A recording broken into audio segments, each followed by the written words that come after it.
फिर उसके बाद है कोडोमिनेंस। इसमें जैसे सेम मेंडल में जो बताया था F1 जनरेशन में किसी भी एक पेरेंट के साथ रिजेंबल करेगी, बट कोडोमिनेंस में F1 जनरेशन में जो जीन है मतलब जो एलील है वो दोनों पेरेंट्स के साथ रिजेंबल करता है। इसके एग्जांपल है रेड ब्लड सेल्स, ठीक है, ABO ब्लड ग्रुपिंग, ठीक। तो इसको जो जीन आई है वो कंट्रोल करता है, ठीक। तो जीन आई के 3 एलील्स होते हैं, IA, IB और स्मॉल आई, ठीक। IA और IB प्रोड्यूस करती हैं डिफरेंट शुगर्स, बट जो स्मॉल आई है वो कोई भी शुगर प्रोड्यूस नहीं करती, ठीक है। अगर IA और I रिएक्ट करेंगे तो IA एक्सप्रेस होगा, ठीक है। अगर IB और स्मॉल आई रिएक्ट करेंगे तो IB एक्सप्रेस होगा, और अगर IA और IB दोनों रिएक्ट करेंगे तो दोनों ही एक्सप्रेस होंगे, और इसको ही कोडोमिनेंस कहते हैं, ठीक है। तो इसके 6 डिफरेंट जीनोटाइप्स हैं, ये इसकी टेबल है, ये आप देख लेना, ठीक है। फिर उसके बाद है मल्टीपल एलिलिज्म। जो ABA ब्लड ग्रुपिंग है ये एक मल्टीपल एलिलिज्म का एग्जाम्पल है, ठीक है। फिर उसके बाद जो स्टार्च सिंथेसिस है ये इनकम्प्लीट डोमिनेंस का एग्जाम्पल है, ठीक है। फिर उसके बाद इनहेरिटेंस ऑफ 2 जीन। इसमें पहले हमें इनहेरिटेंस ऑफ 1 जीन में सिंगल कैरेक्टर लिया था, बट इसमें हम 2 कैरेक्टर्स लेंगे, जैसे कि capital R capital R, capital Y small r small y, ठीक है। राउंड शेप येलो सीड और रिंकल शेप्ड ग्रीन सीड्स, ठीक है। अब हम इनका क्रॉस करेंगे, तो ये राउंड येलो और रिंकल ग्रीन को हमने जब सेल्फ क्रॉस करा F1 जनरेशन में तो आया capital R small r capital Y small y, ठीक है। फिर जब हम इसकी सेल्फिंग करी F2 जनरेशन में तो ये जब हम टेस्ट क्रॉस करेंगे, फिर उसके बाद जो इसका फिनोटिपिक रेशियो है वो आएगा 9:3:3:1, और जो जीनोटिपिक रेशियो है वो आएगा 1:2:1:4:2:1:1. इसको लर्न करने के एग्जाम्पल है 1:1, 2:4:2, 1:1. डायहाइब्रिड क्रॉस के जो लॉ है उसको बोलते हैं लॉ ऑफ इंडिपेंडेंट असॉर्टमेंट, ठीक है। ये देखो इसको हम डायहाइब्रिड क्रॉस बोलते हैं। इसमें मेंडल ने 2 करेक्टर्स लिए थे, ठीक है। तो इसका रेशियो तो अभी आपको मैंने बता ही दिया है। जो फिनोटिपिक रेशियो है वो 9:3:3:1, और जो जीनोटिपिक रेशियो है वो है 1:1, 2:4:2, 1:1, ठीक है। फिर उसके बाद हमारा नेक्स्ट टॉपिक है क्रोमोसोमल थ्योरी ऑफ इनहेरिटेंस, ठीक। तो ये थ्योरी जो है ये मेंडल ने दी थी, 1865 में थी, बट वो कुछ ईयर्स तक मतलब अनरिकॉग्नाइज्ड रही थी, तो वो 1900 में आई थी, ठीक है। जीन का मतलब उसने जो फैक्टर्स बोले थे उसको उसने बताया था कि वो स्टेबल है, डिस्क्रीट यूनिट है जो कंट्रोल करती है एक्सप्रेशन ऑफ ट्रेट्स को, ठीक है। ये पेयर ऑफ एलील्स में होती है जो कि ब्लेंड नहीं होते, बट ये मतलब बहुत सारे साइंटिस्ट ने इसको एक्सेप्ट नहीं करा था, ठीक है।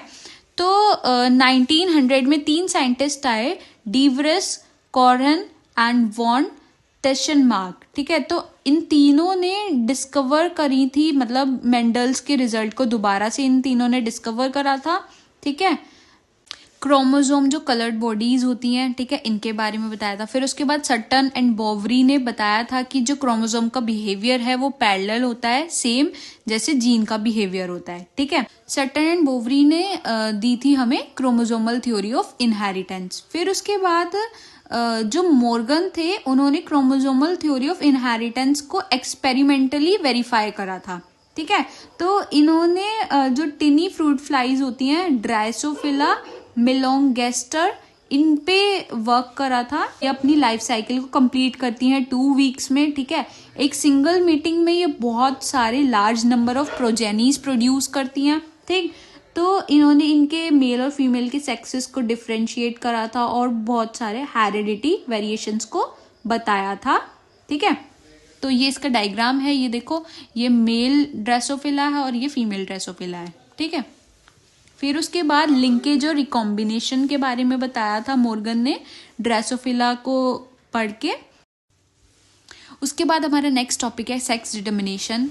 तो हैंकिंग ने 1891 में बताया था कि मतलब जो स्पर्मेटोजेनेसिस होती है कुछ इंसेक्ट्स में, तो उनमें 50% तो स्पर्म पाया जाता है, ठीक है। और कुछ 50% ऐसे इंसेक्ट्स हैं जिनमें वो चीज नहीं पाई जाती, वो करेक्टर, ठीक है। तो उसको उन्होंने नेम दिया था एक्स बॉडी, बट वो उसको एक्सप्लेन नहीं कर पाए थे, ठीक है। तो वो जो एक्स बॉडी थी, मतलब उसको उन्होंने नेम दिया था एक्स क्रोमोसोम, ठीक है। फिर उसके बाद मतलब जिनमें वो नहीं होता, जिन इंसेक्ट्स में, तो उनका जो सेक्स डिटर्मिनेशन होता है तो वो होता है XO टाइप, ठीक है। तो all egg bears and additional X chromosome, ठीक।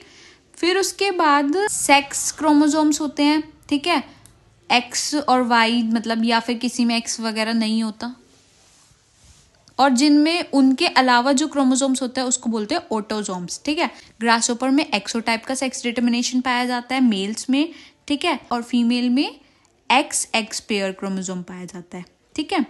इंसेक्ट्स और मैमल्स में जो मेल है उसमें XY टाइप का पाया जाता है और फीमेल में XX टाइप का पाया जाता है, बिसाइड ऑटोसोम्स। उसके बाद हमारा नेक्स्ट है मेल हेट्रोगैमेटी।